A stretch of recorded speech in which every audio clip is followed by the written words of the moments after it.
So Jasper, thank you for accepting my invitation and welcome to this series of stories of light. Actually, I came across your work when I was actually looking for some people doing something that I was thinking about doing it. And then I came across your work and I find it very nice. And that's why I wanted to talk to you about it. Which is photographing like forest at night, which is very interesting, I have to say. You probably have been there more than me, so you probably have more to tell, which would be nice. But I wanted to start to ask something like, how did photography came to be in your life? Was it always there? It came at early stage, later on? Well, I mean, I trained as an illustrator to begin with. So I did an illustration, did illustration at university in the UK. And as part of that, I remember when I was doing my foundation and when I was doing the degree, I used cameras and I got to, we would use the darkroom. Back in those days, digital didn't exist, so we were using film. So I played around with the darkroom and did stuff, but mostly I was into drawing. Okay. Most of my work was drawing growing up and at university, and then I had an illustration career, quite a successful illustration career. If anyone may recognize my name from illustration, but I always used a camera for reference. Okay. And once digital started, I was an early adopter of digital because I would need to take loads of photographs for reference material. Say I was doing like, I don't know, some illustration for a band.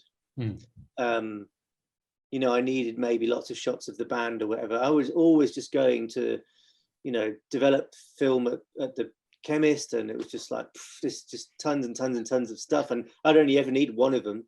So as soon as digital happened, I was like, right, I'm getting a digital camera and I can take photos of reference. Didn't matter that the quality wasn't very good. So I've had a camera for ages and ages and never really used it up until right at the end of my illustration career. I did things like I collaborated with someone on a printed swimwear collection, and I did all the photography for that myself. Okay. So I started, lighting and working with models, and so I was kind of like, I knew about how to use cameras, kind of, for quite a long time. And then I got really, really, really tired of illustration. I'd run out of ideas. Work wasn't, I'd been quite a popular illustrator, and I think it's very sort of fashion based, and I was probably unfashionable at some point. and so I decided I couldn't do that anymore. I couldn't imagine doing that kind of work when I was older, and I just was sick and tired of it. And so I just stopped altogether, and I decided I just didn't want to make any artwork ever again. And I trained to be a psychosynthesis counselor, so like a psychotherapist. And I didn't make a picture for about 4.5 years. And actually I kind of got quite depressed about not making imagery. And I realized that, when you've been making, I use the word manifesting ideas for sort of all your life, suddenly you're not producing anything anymore. And I felt kind of, I was like, what's the point of my existence? It's like, I'm not making anything. I've been so used to sort of taking ideas out of, I like having a creative output, and then they come into the world. And I'd always said when I was an illustrator that I was kind of I saw the pictures that I drew in my head as photographs, but it would always have been too much effort to make them, because I'd had to have models and studios and locations, and it seemed like just much easier to sit in my studio and draw that instead. So I was a kind of frustrated photographer who never really became a photographer. I think if I'd had my life over again, I would have gone to university and done photography and tried to get into fashion photography or something like that. Okay. So I kind of started then. It was nice because I'd taken the pressure off myself. I wasn't having to earn any money making artwork anymore, and I just I picked up my camera and started taking photographs completely under the radar with no pressure, which was really nice because, you know, didn't matter what I did, didn't matter if it was really bad, because no one was ever going to see it as far as I was concerned. So that's how I guess that's how photography came on. Okay, but I mean, everything you've told me now is actually very different from what you've been putting out, or like the work you've been doing, and the reason I actually was interested in talking to you. So between that, between picking up the camera again and having no pressure and just being yourself, doing whatever you want, from there to the point where you decided that it was a good idea to go to a forest at night and taking pictures. Because for me, I mean, I was photographing landscapes, okay? So, and then I was kind of, I also like to photograph woodland. And once I was driving to the national park where I usually photograph the most, and it was foggy. And basically while I was driving, the street lights in the spring, all the leaves come down, and I saw all of those rays coming through the leaves because of the light. And that's when I got a spark saying, okay, why don't I bring a light into the forest and do the same thing that the street lamps are doing? So this was the thing that sparked my curiosity of going into the woods at night. What was yours? Well, it was partly my interest in movies, like folk horror movies, like The Witch, you know, The Witch? Yeah. And the Blair Witch Project, and I don't know, various things like that. That I liked that kind of gothic, dark, slightly scary atmosphere, and I wanted to. I knew. Well, I mean, one thing, if I was being really, really honest, while I was doing my psychosynthesis training, my sister had developed cancer and she died, my younger sister, and it was such a difficult time. And during the training for the counselling, we do a lot of creative visualization, and in that particular modality, lots of images. And we did a weekend on creative visualizations where you kind of sit with a partner and you close your eyes and they say, what are you seeing? And you kind of go on this kind of internal journey.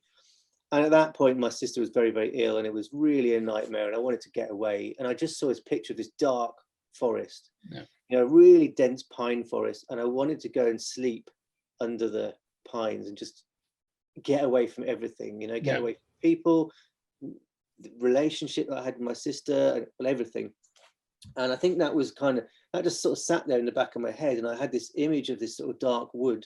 And whenever I'd go to the forest, I could never, it was never dark enough. I could never get that kind of, it's rare that you find a forest where it's so dark inside and you've got the light on the outside and then this dense, you've always got sort of some light coming down, something being illuminated, and you can do a bit with post-processing, but I've always felt like it didn't really feel like that really cinematic kind of feel that I was thinking about from those kind of horror movies. And I thought, I need to get rid of the sky. I don't want any white stuff in, you know, behind the trees. There's white stuff in the sky. And I was like, well, how am I going to get rid of that? And I thought, well, okay, the only way I could do that is to photograph it in the dark and illuminate the trees. And that was kind of like, and the other thing was, I guess, a bit similar to you. So I still do mountain biking, broke my shoulder, don't do it so much, but we used to go mountain biking, and in the winter we'd go night riding in the forest. So we have headlights. So I kind of knew that I had lights that were bright enough to illuminate to some extent. And so the first experiments I did was just stuck my bike light on my head and went and took photos and waved my head around. I was like waving my head around in the woods, like pointing this torch. And that was the first photograph I took, was just with my mountain bike. light. Okay. Just as an experiment. And then I thought, oh, this looks quite good. And it kind of built up from there and changed, you know, my lighting got more and more sophisticated each time. Yeah, because I mean, it's something that I usually also talk with other fellow photographers, and some of them for some reason think that it doesn't go through, but I mean, our emotions always go through to a photograph. And what you are saying is the perfect example of that. And I mean, I was actually now preparing a presentation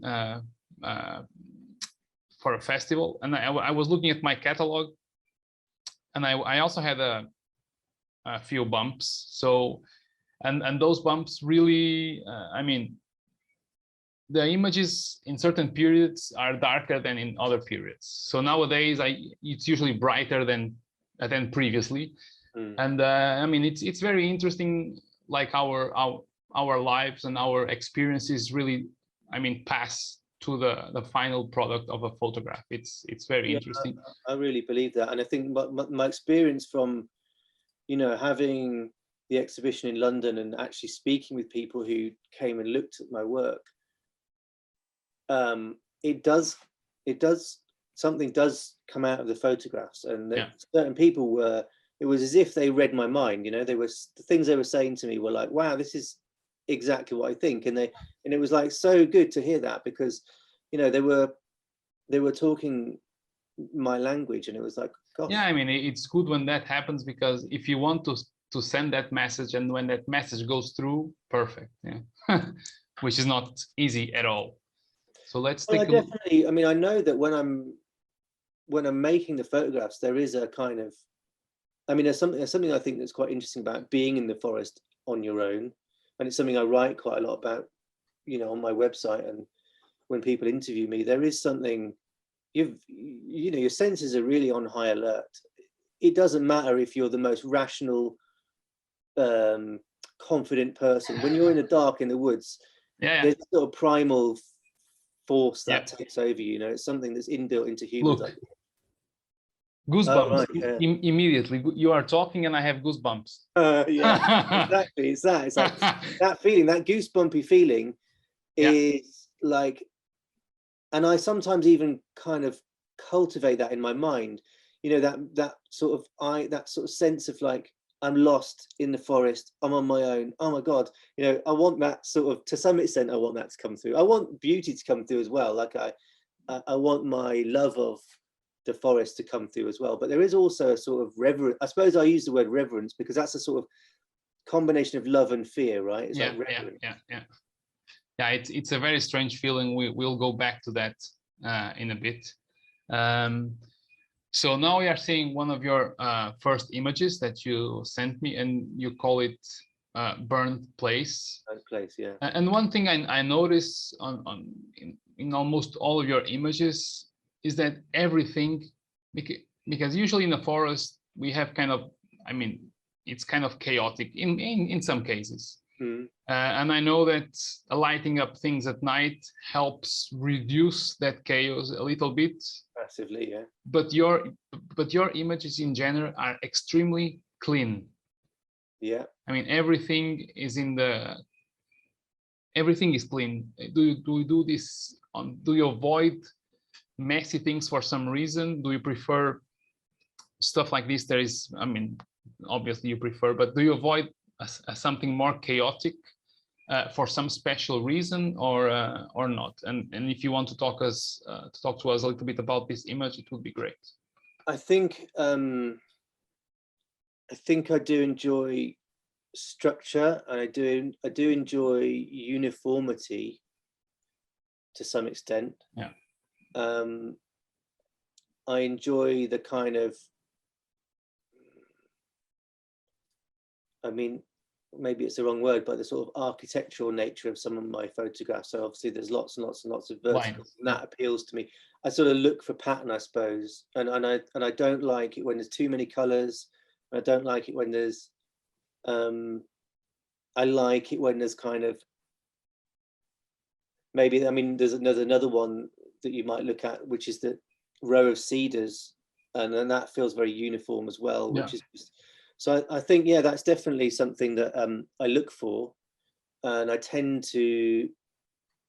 I think I would say I have different categories. So I like this kind of flat. I mean, I know there's some depth in this, but I like Yeah, this yeah. kind of flat uniformity. But then I might look for like singular trees or things like that. So yeah, I mean, I think that is a sort of what is. I mean, I think the same thing would happen. You know, I suppose I replace fog with darkness. You know, most forest photographers would just be waiting and waiting and waiting until the fog is there, so they can do the same thing. They can kind of simplify it down, because if you don't have that, it just becomes really, really, really confusing, and a lot of stuff just gets lost, I think, in the chaos. And in these kind of images, do you use one light, two lights, three? Is it complicated, or is it a simple process? I only use one light. Okay, yeah. But I use multiple exposures. Yeah. Okay. Because so I mean, this one, funnily enough, you picked one pretty much my only shot. This is one exposure. Okay. But I walked from one side to the other over 15 seconds. Okay. So that's why there's no hard shadows. So there's one thing I usually really want to avoid. I want to see the forms of the trees, but they could be really disrupted by shadow. That would add to the chaos. If it had, I mean, it would be a different shot if you'd positioned one light and it stayed in one place. Then you'd have a lot of diagonal shadows on the floor. Yeah, exactly. And I did a shot like that. But I do like this kind of uniformity, like kind of emulating a softbox by moving the light around. Yeah. I mean, the drawback with long exposures is it has to be really, really still. Yeah. I mean, like big trees with big solid trunks, that's fine. Rocks, that's fine. But some trees they just move in a slightly. Yeah. You have to wait until the wind's just dropped, and then you can take a shot, and then you might take several, and one bit's sharp and another bit's out, and one bit's sharp and another bit's out, and then you can combine them together. Yeah, to eliminate those. More or less sharp everywhere. Yeah, it's long, laborious. It's a long process. Yeah, it's a long process.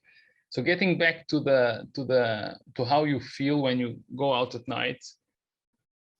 Well, I have to say that, I mean, I agree 100% with everything you said. It doesn't matter if you are very rational and very brave and very courageous. I mean, once you're there all alone by yourself, I mean, at least for me, well, the first time I went alone, because the first time I went alone, I think I wasn't able to photograph, to be honest. So I was there and I came back with nothing, because, I mean, all the sounds, especially when it's night and foggy. I mean, you put your headlamp, you put your torch in your head, but you see even less. Doesn't work with fog. No, it doesn't work. And I mean, there was one day that I was going to look for a tree, a specific tree. I went there, I was looking around, and I was looking at the GPS, and the tree was supposed to be there, and I couldn't see it.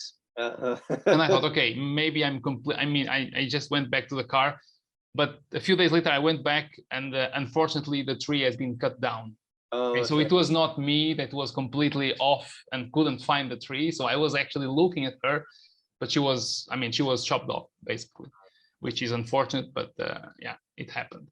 But yeah, I think you're highlighting something really important that I learned quite early on, is that you can't get there when it's dark, because you won't find your way to what you want, and it's really hard to compose.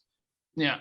When you can't see. So usually, I mean, I might take 3 at most photographs in one evening. Usually I just take 1, because I get there before it's dark, I set everything up, get the composition, and I just wait till it gets dark enough. Okay. Yeah. I mean, at a push, it's okay to, maybe I'll take a really high ISO exposure with everything just illuminated, and then I've got where's it gone?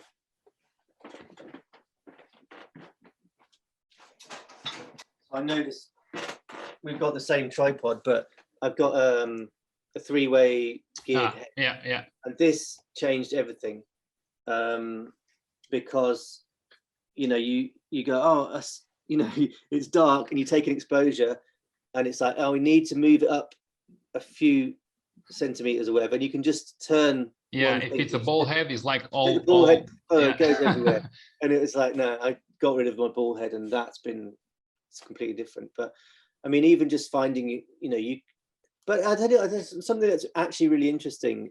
Is I sometimes say, okay, I'll go out for the day. I'm scouting. I think I know what I want to photograph. I'm like, that's a cool arrangement of trees or whatever. And then I get there, and I switch the lights on, and it doesn't look so good. And then on my way home, I see something that I didn't see before, because it suddenly jumps out with the torch. Yeah. So that can happen too. Sometimes things that aren't photographic subjects in the day that you don't even see, suddenly they're like, oh, that's interesting. Yeah. So I think it's 50-50. Sometimes it's better to get there before. Sometimes you might just see something that looks really cool that you're like, oh wow, look at that. Yeah. I mean, usually I don't have I mean, compositionally, it's true. It's hard to compose when it's dark. But usually I have no problem finding the trees only that time. But eventually I found out that it was not my fault. But so you are going always alone? Pretty much, yeah. Okay, because I've been very rarely. Lately I've been going with someone, and usually it works much better for me if I have someone, at least for now. Yeah. Because, I guess I can't concentrate, basically. I'm too much aware of the surroundings, and to be okay to actually calm down and start photographing. I wasn't able to do it yet. I hope yet is the correct word. Yeah. I mean, so what worries you, do you think? Sorry. What worries me? Yeah. Well, for one, I usually I'm afraid of getting hurt, of putting my foot in a hole. Yeah. So I usually prefer to be with someone because of that, because otherwise I'm always a bit tense. And then, I mean, all the noises and everything around. Although, I mean, in the national park we have, I mean, probably the most dangerous animal is a wild boar. Although we have wolves, but I mean, the wolves, they just go about their lives. But I'm always afraid when I'm in the middle of the bushes, if I encounter a wild boar, I don't know, they just charge. Yeah. Yeah. I mean, that would scare me, I think. I mean, I think I don't envy anyone like that would be doing this in sort of northern Russia or America or something. I have conversations with a guy guy that follows me, and I follow him, does a similar thing in America. I'm always sort of joking with him about mountain lions and stuff. Yeah. I think, and who's the guy, by the way? There, I'd be really nervous, much more nervous. I'm lucky that I live in the UK, and although deer on a October night when the big stags are sort of snorting, bluffing, and that worries me a lot. That does freak me out. Sometimes I'm like, okay, I can hear this fallow deer kind of grunting, and I'm like, oh. Sometimes they do. Sometimes I've seen them like walking towards me, like looking all. Yeah, very aggressive. Yeah. And you're like, okay, get out of here. Yeah, making a point. Yeah. And so, and who's that guy from North America? He's called the Night Sun, I think he calls himself.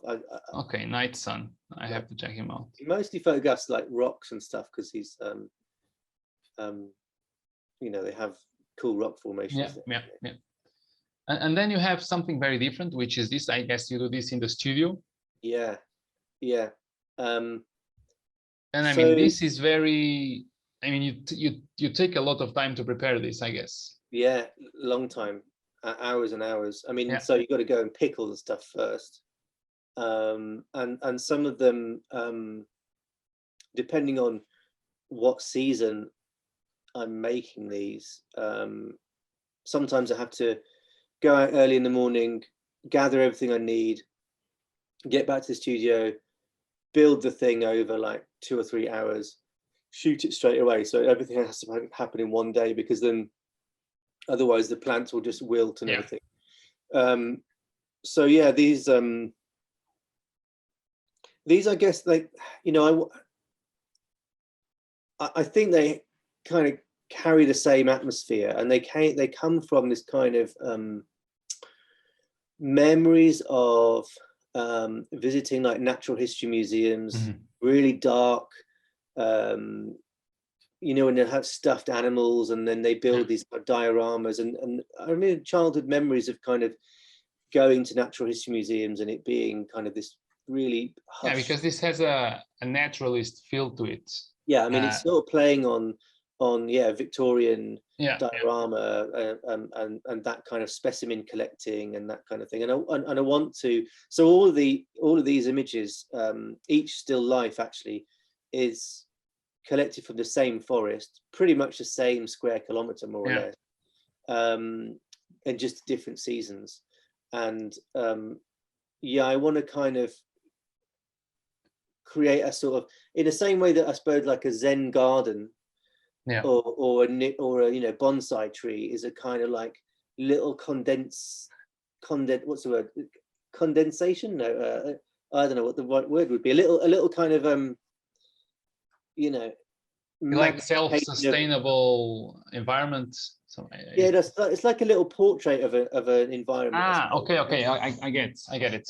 Yeah, like a kind of it's like a little bit wild, but also very curated and very balanced and very thought out. But so it has this sort of like, yes, it's using wild plants and there's some degree of wildness about it, but it's also very curated. So in the same way that a Zen garden is a very curated version of a facsimile of a natural environment, I suppose. In this case, well, from what I've seen of your work, in this case, I'm not sure if it's because you are doing it at home and you feel different than when you're out in the forest at night. But in this scene, you have more color, so it's more vibrant. Although the background is dark, but what's illuminated, you have blues, you have reds, you have yellows, and the yellows, although you also had in the previous image, they are not the same yellow. So it's a happier yellow, I would say. Yeah. So I suppose I want to kind of accentuate the jewel-like quality. Because, you know, you go out and when you spend time foraging and you really look into a patch of, there's such amazing little, you know, when as landscape photographers, we sort of stand there and we look at a big vista, you know, we look for a big forest scene or a mountain scene or whatever, and then you go down to this sort of macro level and there's just so much amazing stuff that you kind of don't notice. I mean, I suppose if you're a naturalist and a botanist, you actually spend your life looking at this stuff. But they're just like amazing jewels, you know, almost like beautiful insects, butterfly, kind of like. So I suppose I want to kind of create that fairy, like as if there could be fairies living there, you know. Yeah. Okay. Yeah. And I guess that's why it feels a bit more fantasy, I suppose. Yeah, because it's interesting that in these ones you have a little bit more color. Yeah. Well, this one is a bit. It's not the same. It's a bit, but this is probably another season. Yeah. Yeah. So this is like January. Yeah. So it's winter. So you know, deliberately everything is you know, dead. Yeah. It's apart from the moss, everything. Yeah, that's what I was going to say there, but there's still some green in it. Yeah. So moss is kind of green all year round. Yeah. But I mean, all the other stuff would have been yellow, green, different kind of colors when it was, but this just the skeletal structures where all the chlorophyll's gone, everything's gone. Yeah. And I wanted to just kind of, I like that idea of kind of, you know, I like looking at nice floral photography, but I'm not really interested in the sort of flashy specimens and exotic plants and all that sort of stuff. So I like this, the sort of championing the really normal stuff, the stuff that just like is dying and it's just looks like a rainy grey day and it just looks terrible. And if you pick it and put it in the right arrangement, it can look beautiful, you know. And these images are very, how can I say, I like them, and it's an image that you will I'm almost sure that everyone that looks at one of these like small portraits of a place in time will spend time looking at them because it's full of details. Yeah, you have a lot of stuff to look at, which is nice, and it's important if people spend time looking at your photograph. Yeah, And I think like that. and I think in this case people will do, because there are intricate details that you I mean, if you like photography, you will spend time looking at it. Yeah. And another question I want to ask you, because I notice that sometimes you use color and sometimes it's black and white. Yeah. Why do you go for one or the other? Because usually when I'm doing this at night, someone already asked me why all that I have created so far at night in the woods, it's all black and white. And my answer was simple. And I said, because when I'm there, all I'm looking for is shape. And then color for me means zero in that instance. Okay. So everything so far has been black and white, but I'm not sure if that's the same with you. So I think what it is I like the vibe of black and white photography. I enjoy when I see other people using black and white. I really like it. And so what I do is I develop everything in color, and then I'll look at a black and white version. Okay. Then I'll do a black and white, because it takes loads and loads of work to develop everything. You know, there's like loads and loads of layers and everything. So I'll just do everything in color first, and then look at it what it looks like in black and white, because I can't do it the other way around. Can't suddenly make color out of black and white. And sometimes I think, oh no, the color one's better. And sometimes I think, no, it looks really, really good black and white, because one or two just look really strong, the structure and the light, and it just looks, like you say, it's like really structural, and it looks really good like that. And I just think, yeah, that's how I want to have it. I worry sometimes that there's lack of consistency, and that I feel like maybe there's some sort of rule that you should have a whole body of work that's color, or a whole body of work that's black and white. But I think sometimes for me it helps. Occasionally it helps. You know, we were talking about differentiation of and the simplicity of things, and I think sometimes color helps do that as well. It can help separate stuff. Yes. Yeah, certainly there's like, if I was shooting like beech trees in the autumn, like why wouldn't you have to have color, right? Because of the orange leaves, and particularly when we looked at the burnt place, you know, that was amazing, because, you know, I haven't boosted the color of that. It was because the forest fire went through this area, and the pine needles turned like an unreal orange color, and they all fell on the floor. Yeah, it was just like, I mean, pine needles, when they fall on the floor, they're usually like dark red, dark brown. Yeah. But these were just like super bright orange, and it looked amazing, like orange and black. Yeah. So it's like, sometimes if the colors are, I don't like green, ironically. I think green doesn't work mostly. I try and make my green as yellow as I can without it looking completely unnatural. I find green, I don't know, just not my favorite color, or that sort of bright spring green. I don't like that. Yeah. And the next image is also very, very different, I think, because it's just rocks, so it's not trees. No. Do you wanna explain why do you go from trees to rocks? Anything? Sometimes it's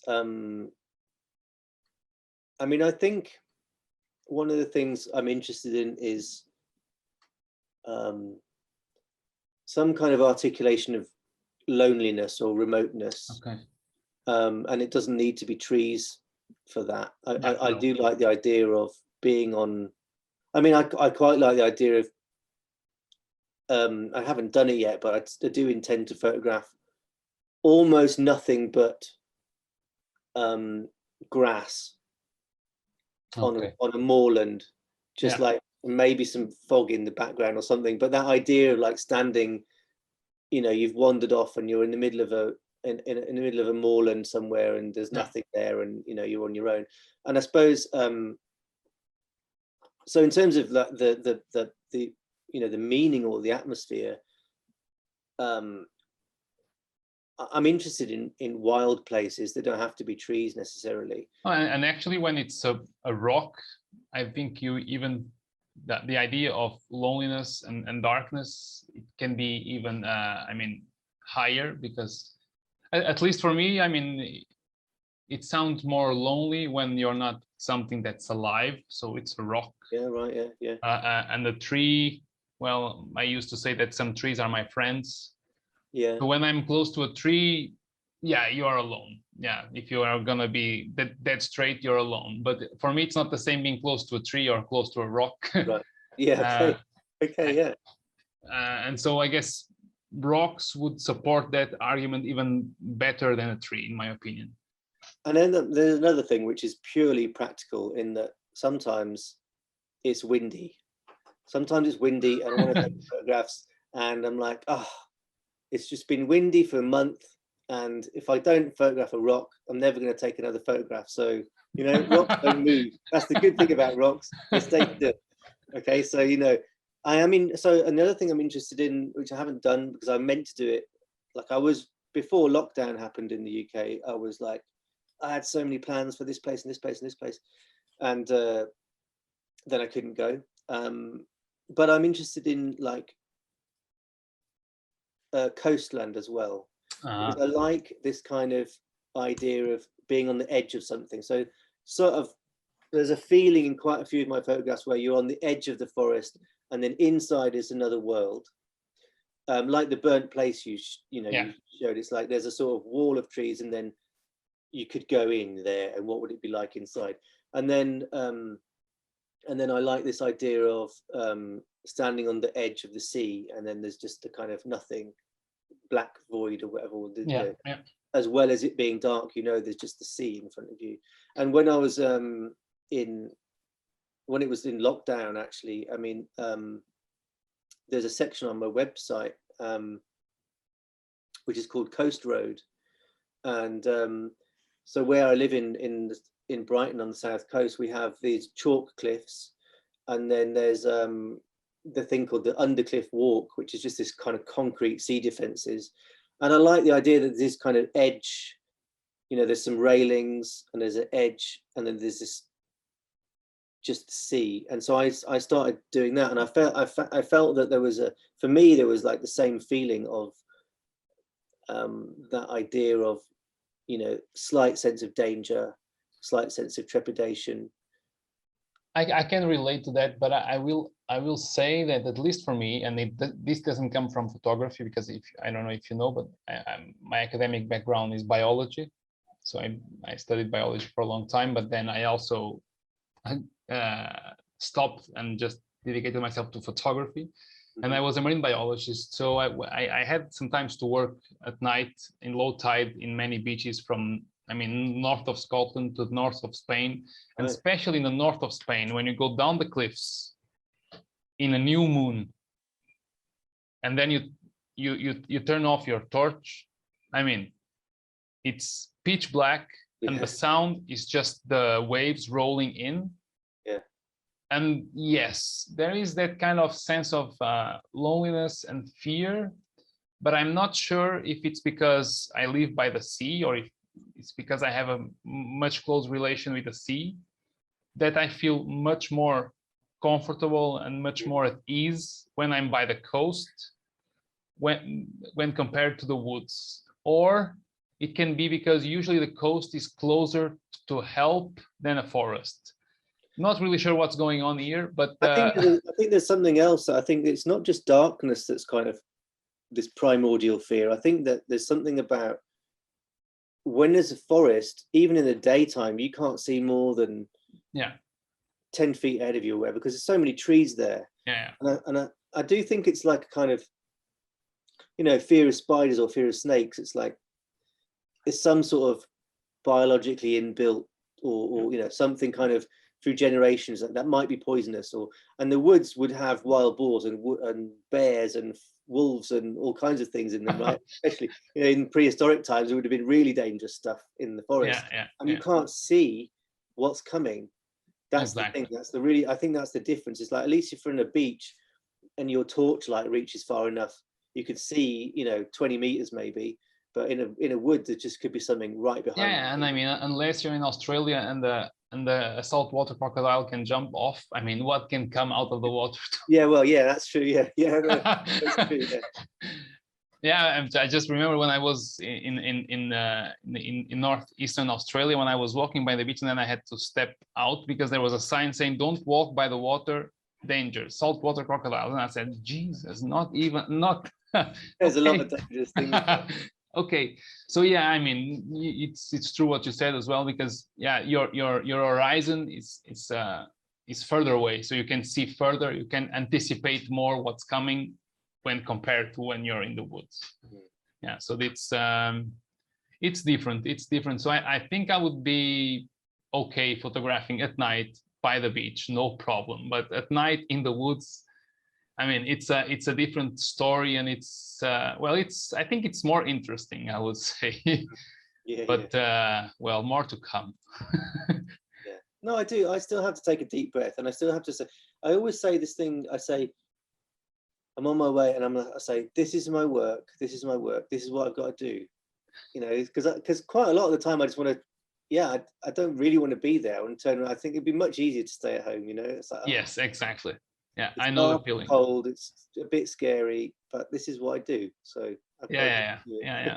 That's that. I think I can also relate with that feeling, especially well. But the other day was not exactly that. I was just tired, and it was raining a lot, so everything was messy, and I just came back. I mean, it was very bad. I think what happens with me is when I've got the shot lined up, when I'm photographing, when my focus is on what I'm doing, it's like the rest of it disappears. And then when I finish taking the shot, I'm like, oh, okay. Then I look around and go, wow, look where I am. And walking home, that's the scariest thing, like walking back, yeah, because maybe I've got like a mile or two to walk or whatever to the car, and it's dark, and I know my torch might run out because I've been shooting for hours or whatever. And then but because my focus has been on the camera, on the scene, it's almost like a kind of blinkers, like with the horse. And then when I stop, when I don't have that attention, and then I'm looking around all over the place, and I'm like hearing all sorts of things. But the other thing I think that's really interesting is that you hear really unfamiliar sounds, because in the day, like there are different birds. At night, and it's like, what is that noise? Yes, especially an owl can be very creepy. Yeah. Owls. We have I don't know if you have them in Spain, but we have these things called snipes and woodcocks, and they make really weird noises, really strange noises, like aliens. Like really odd. Yeah, but the sounds are very different. They're very different. Yeah. Well. So yeah, one of my favorite images. So that's what is this an autumn image, or you did what you told me, turning all your greens as yellow as you can get? This is actually autumn. Yeah, this is okay. Like late October 2020, late October last year. Okay. I mean, I think there was probably a bit more green in the grass at the bottom, which I've got to keep it more uniform, but the leaves were more or less like that. Yellow. So this is also this is multiple exposures as well, or? Yeah, I couldn't tell you how many, but there would be a drone lit with a drone over the top. Okay. So lights on a drone going over the top, and then a light on a pole. Probably, well, maybe I used the drone for the whole time. I sometimes use a light on a pole, and I also know I did use a light on a pole because I walked. You can see how it's a bit illuminated just in the border of the trees there, at the just inside the trees. There's some light there, and that's inside. You mean? Yeah, inside the trees, and that's because I walked. Either I walked in there, or I flew the drone for a long time over it, so it came down through the trees onto the ground, because I wanted it. I mean, the initial shots would have been behind that grass, just black, really dark. Yeah. And I wanted there to feel like, a little bit of land going into the, into the woods. So that, I guess you're looking at about 5-6 different exposures. Okay. Yeah, I mean, the drones certainly helps with this kind of shots, because to illuminate the top of the trees. Yeah, it's. I mean, I think it gives a really different atmosphere. I mean, I think there's something that I sometimes like when I see people's photography where it feels, like an on-camera flash. There's that sort of immediate, it actually makes it a little bit more of a frightening vibe, because it's like someone's just got lost in. I watched a horrible thing on YouTube about someone that had got lost in I don't know what, somewhere like Guatemala or something, and they had they were wandering around in the forest, and they don't know what happened to them, and they found their bag, and there was a camera, and there was just these flash photographs of the forest, because this person had been trying to, I don't know, either summon help or was trying to find their way, and it was so dark, and they were just using the flash of the camera. Okay, yeah. Like that. But you get this kind of like, that's like the Blair Witch Project kind of lighting. It's just like a torch illuminating, and you get a very flat light, and there's something interesting about that. But then I feel like I see that a lot, and so I want to try and get, in the same way that with the still lives, it's just a very strong downlight. It's just a big softbox straight down with a grid on it, so it's very, very directed down. And I want the same, for the most part, I want the same feelings in my outside photography. So I want it to feel like a sort of facsimile of daylight. So you got this light coming down, but it's black everywhere else. So it's weird. People can't quite, I don't know, I think that's what maybe that's part of the engagement with the images, is that it's sort of can't work it out to some extent, Yeah, because I actually noticed the other day a guy that was had a comment on your image that you posted when you were with the pole illuminating, and he was saying that thank God you shared this, because I thought you were in bulb mode for the whole night. Yeah. Because I mean, because it's dark, and it's it's a forest, but in some way it's also delicate, because the light is soft, which is not what I'm doing, because usually I backlit everything, or for the most part. So basically the light is just shaping the tree, or shaping the shadows, basically. So it's very different, I would say. It's a very different way of doing it, because that again, that's what I was well, the first thing I tried, I mean, the first images that I took were trying to illuminate things from like you do, like front illuminating stuff. And I don't know why, but I never liked the end product. But it never got to the point where, I mean, where things were being done in the correct way. I think because everything looked very weird. It didn't look anything like what you have. And when I started a retro illuminating with fog, because, well, my idea was always to use fog, but sometimes you go and there is no fog. So then I started doing stuff the other way. And it's a bit more, I mean, usually in my case, I think the transition from light to dark is much sharper than yours, basically. That's because you have very soft and very delicate transitions, which give a very different feeling to the image. I think that I think that's why people say sometimes they look a bit more like paintings. And I'm always inspired by those, the kind of European romantic painters like Caspar David Friedrich and people like that, who they were imagining the light. So you could, there was made up light, and in the same way that mine's made up light, and I think that I'm interested in doing that. I mean, it seems to, I don't like the having hard shadows. And it's like where I live, it's really hardly ever foggy. Once or twice I've tried the sort of backlit fog, and I quite like that. But I think what I always find is that I'd love to create almost like a huge soft blanket of light, and I don't know, I don't know how to do that yet. I mean, I've got some ideas how I could do that, but I find when I've taken somewhere, you know, I've hidden a light behind a tree there, and then there, and then there. Yeah. It does feel a little bit like it does sort of work, but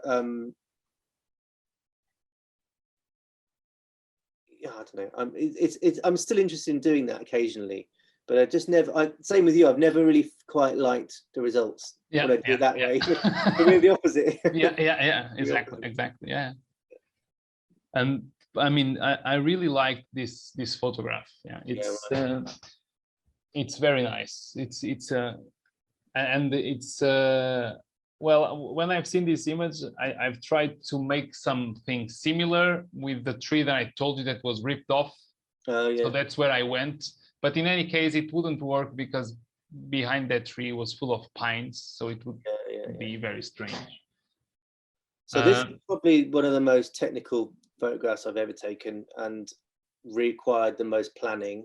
I mean, because you have light very far back. I mean, you are illuminating the tree, the grass, and then the fields behind it. This is where you have light for. Okay, so the trick here is that the first exposure was only just after sunset in blue hour. Okay. So I knew I guess some scenes, the whole point is to get rid of the background entirely and it's just black. Yeah. I knew it was going to be full moon. I knew I wanted that to be a source of illumination. It might have worked. Thinking about it now, I'd be interested to have seen what a long exposure in moonlight would have looked like. But the background you see is just after sunset. Okay. I stayed there for hours and hours and hours. So the first exposure is just after sunset, and then I had to wait a little while for full dark before the moon rose, and then I could light the tree in the foreground. Okay. And then maybe another hour just sitting around, cameras just still the whole time. Yeah. And then just wait until the moon came up. And because do you use photo pills? No, I use something else. Okay, so I just think photo pills is amazing, and I knew exactly where the moon was going to come up, and so I just then I waited and took an exposure with the sky and the moon, and I got very lucky that the clouds just were perfect. Yeah. Perfect. The moon was in it. I would have liked, I think, for this shot to have been even better, I would have had a longer lens and been even further back. But I had to compress the moon to have it a bit bigger. So that it was going to be even more compressed and the moon would be larger. But as you probably know, when you're out, I couldn't get any further back than this. There was stuff behind me. I'd have been in bushes and trees, and there would have been stuff in the way. So sometimes that's why I never use primes. I always just use zooms, because you just can't. People say, "Oh, you can zoom with your feet," but not always. No, like you can back off a cliff or into a tree or something. No, you need to be able to have a focal length. So this was like time. I guess you'd call it time blending as well as exposure blending. Yeah. Well, I also do stuff like this, but not with so many hours apart. Usually between sunset and blue hour, something like that, like few minutes apart. I think that's really interesting. I mean, I've seen I don't know, I forget his name, but there was a photographer I saw who stood all day. He was in the Alps somewhere, and it was just like every kind of weather happened, and he's taken like how many photographs I don't know, but he stood there all day and shot like every hour or so.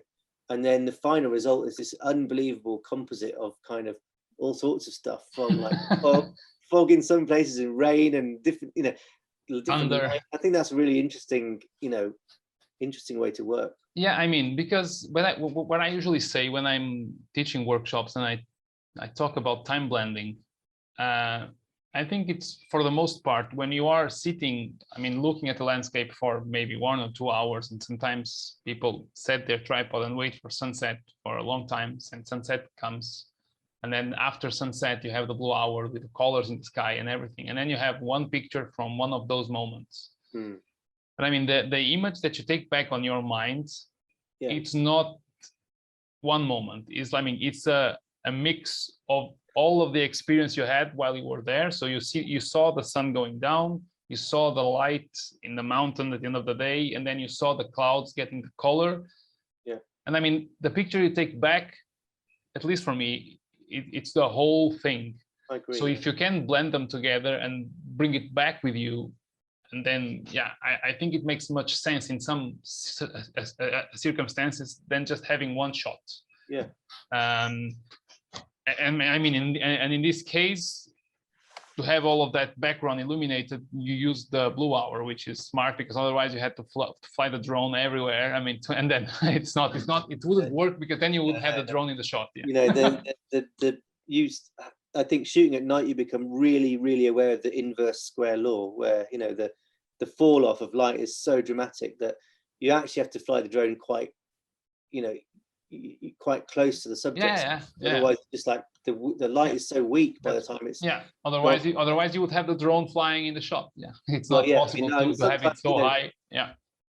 That's why I take multiple exposures quite a lot, because, you know, quite a lot of the time the drone does need to be in the shot in order to illuminate a certain bit of the ground or whatever, right? So then I'll say, well, I'll light it over here, and then I'll fly the drone over there and light it. So that means I can then use another part of the, you know, that exposure to clone it, to cover it up. Yeah.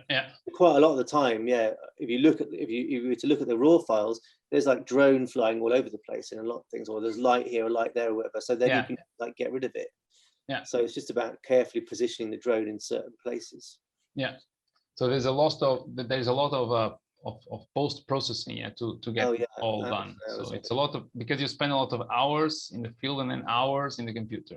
And I think that, you know, part of that comes from, you know, we were talking about time blending and creating the atmosphere. And, you know, I come from an illustration background, which is about imaginary picture making. Yeah. You know, when I was an illustrator, it was like, nothing was real, nothing was documentary, it was all made up. So I'm coming to photography with that mindset of more like a painter. So you are not worried about representing a moment in time, but just, I mean, what you have experienced. That's it. Yeah. I'm not particularly interested in honesty. I know it's a debate that happens in landscape photography a lot. I read stuff online about, you know, people getting upset about cloning things out or whatever. I just think, not interested. It's I feel like I'm an artist. I'm making an image. Yeah. If you're bothered that it's real or not, then I don't know. That's. Yeah, I mean, you should be able to do whatever you want. Yeah. And I just think, well, the minute someone puts a 10-stop neutral density filter on to flatten out some water, well, that doesn't look. I mean, I've never seen water like that. You know, it doesn't exist. Okay, so it's fair. I find there's funny rules. It's like, it's okay if it's a filter in front of your camera, but not in Photoshop. Like, what's the difference? To me, it's like neither one looks real, so don't worry about it. Chill out. So, you know. Let's see one more. Yeah. And this. So this one, I mean, this had to be color, right? So because it's autumn beaches and the colors, you know, so there's no way this was going to be. It's mandatory. Yeah. And here, no drone. No, this is Lume Cube panel. Okay, yeah. With a little thing. Oh yeah, you got Lume. So the annoying thing about Lume Cube panel is it's got, when you switch it on, it's got a little display here, which when you're turned away from the camera, which I am here, walking through the trees. In fact, I walked quite a distance into the trees. If you don't have, I've just got this just taped on. If you don't have this thing put over, then you see the little LCD shining. The panel, I like behind, just going around. Yeah. But yeah, so if I'm walking fast enough, I mean, I'm actually in this picture, but you don't see me because I'm walking. I've got black clothes on and I'm walking quite quickly. Yeah. with a light on a pole, and the light is kind of pointed a little bit down, so it's, you know, there's a fall off, so you don't see the tops of the trees. And you know, if you walk around enough, you do enough shots, then you can get this kind of really interesting even down lighting. It was, I mean, you know, nearly every time I don't really know what I'm doing each time I go out and take a photograph. I'm just kind of like, I'm going to try this, and you know, sometimes it works and sometimes it doesn't. Sometimes I don't know what. And I think the interesting thing is you just don't know what you're going to get until you get home and you get it all onto the computer, because individual shots, one or two might look interesting, but quite a lot of them don't look like they're going to work until you start pulling little bits out of this one and this one and this one and putting it all together, you know. So that's what happened here. I thought, you know what, there's this sort of deep open woodland, and I you know, if I just stood there with a light front on, you know, it wouldn't penetrate so far back. So far, yeah. And you would get a very flat light. So I thought, okay, so I'm going to walk around with a down light basically, for a sort of minute exposure. Yeah, because in your case, you have no clue, because you take multiple images and then you blend them back home. Yeah. So, you know, it's always like you get home and my wife's like, how did that go? And I'm like, I don't know, it might have been okay.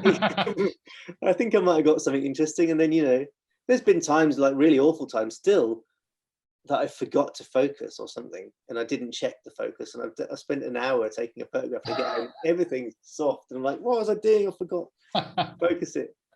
Yeah, I still did that last weekend. I did that, and luckily I thought, oh, I don't know if I focused that, so I then went back a load of exposures having focused it, but I hadn't focused it the first time, because it's sometimes, you know, because you're just looking at a little LCD panel, it can look like it's focused, but then it's not. Yeah. You know, so especially when you have a lot of megapixels. Yeah. Then the slightest misfocus. Yes. And then you have this series that, well, I usually like to look for this kind of trees with more character that actually stand out in the middle of the rest of the woods, and you call this the sentinel. Yeah. To this series. Yeah, because it's just kind of singular trees, which singular trees, like, that feel like they're still guarding. They feel like guardians of another realm or something. You know, it's like they're standing there. Yeah, in the middle, waiting for you. You know, you have to request access or something to them. Yeah. So it's actually this kind of tree that I usually say that I call them friends, because it's those that when you come across, they stand out. You remember them. It's impossible not to get familiarized with this kind of. They have a lot of character. Yeah, they have a lot of character. Yeah, you sometimes just, and I realize, you know, when you look at the trees a lot, you know, I mean, every tree is lovely, but there's a lot which are just kind of ugly. I don't know, bit like branches all over the place, and then occasionally you just get one that for some reason appeals to your sense of balance or harmony, or it's just like, whoa, look at that, and it just jumps out. And those are really interesting. Exactly. They're really hard to find, actually, I think. Yeah, they are. Yeah, you have to walk a lot. Yeah, you know, you think there's trees everywhere, but there's not good trees everywhere. There's trees everywhere, but not good ones. Not good trees. Yeah, exactly. And I was lucky with if you just go back to that one. Sorry. I was really lucky that there was enough space in between the spruce to fly the drone, that I could fly the drone over. But it was scary because you got the drones, the lights coming down, you can't see above it, so you're like, I don't know. I hope I'm not going to hit. You know, I hope I'm not going to hit the. Yeah, I've had branches. Some with the drone, so yeah. Yeah, because I mean, actually, I was thinking about it because this is it's a drone and it's a front light, I guess. Yep, it's a drone. Yeah, so I usually use both. Yeah. So yeah, the trees on the side are illuminated with the light on a pole. Yeah. And I'll always do one straight from the camera. You know, light just above the camera. Okay. And that's like a kind of it's like a fill. Like if you were shooting someone in a strong sunlight and you wanted a fill flash. Yeah. That's what I use it for. So it's just like if I want a bit more detail in the shadow, because the shadow is really hard, but I want like a little bit of detail coming through, then I'll use that front one just to give me a little bit of texture in somewhere which would otherwise just be black. Disappear. Yeah. Interesting, because usually I keep my trees black. Yeah. Flat. I think it's fun. I mean, I've done a couple where, like you say, it's foggy, there's a backlight, but then if you do 1 or 2 shots, just maybe not straight on from the camera, but maybe like 45 on the degrees, side, then you can just maybe like, I mean, I like just bringing that little bit of detail back in from the silhouette. I mean, you know. Yeah, but you mean mixing the two? Yeah, mixing the two. Yeah, just painting in the small little bits of detail and still have the light coming through. Yeah. Yeah, why not? I might try it. But you were just going to look at the huge beech trees, the big portrait one. Yeah, I mean that image is also very nice.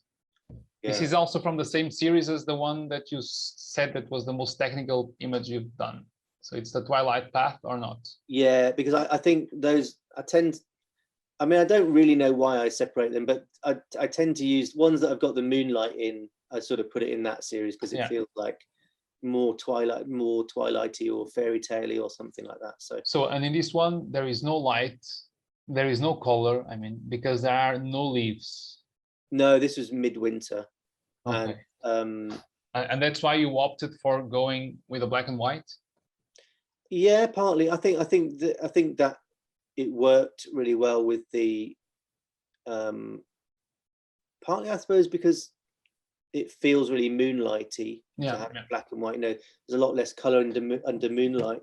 But I think what you were saying about structure was, you know, really, this was one of those where initially I developed it in color, and then I did a black and white version of it, and it just came alive. Then it just looked way better.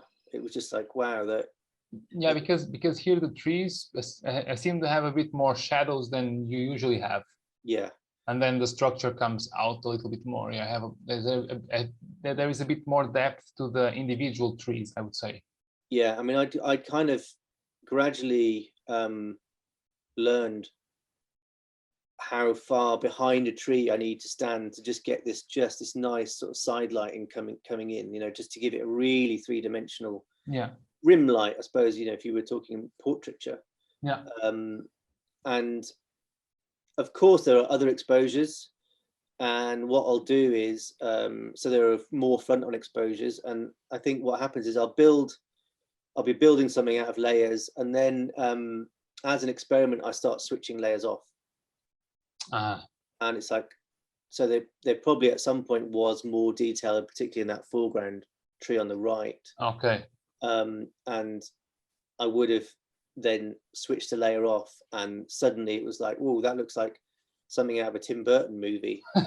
and then realized, I think sometimes, you know, it's really, you can't, you know, all my years as being an artist, accidents and things that you don't plan. I mean, it used to happen a lot when I was making work on when I was making illustration work on Photoshop. I'd occasionally accidentally turn a layer off or something, and suddenly it'd be like, oh, that looks way better. Okay, that's good. So I just do the same thing, you know, and it just also, I guess, because the moonlight was there, it just makes more sense for that to have a shadow in front. Yeah. But yeah, very interesting. Very interesting. I will definitely see it a different way now, and we'll see if something a bit different comes the next time I go out. We'll see. Yeah. Hopefully with less rain, because this last time, man, oof, I like to photograph in the rain, but this last time was too much. No, it's not that enjoyable, is it?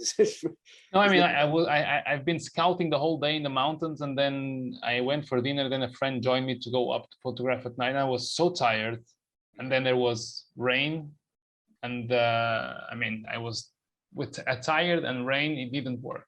Yeah, I mean, it is kind of exhausting, because if I go on a photo trip somewhere, like I know I've got like 3 nights or something, and spend all day walking around looking for a subject, and so you're really tired, and then you know you've got to go back out again after dark, and it's like you don't get back till well after midnight, and then you got to do the next thing, the same thing the next day. It's just exhausting. Yeah.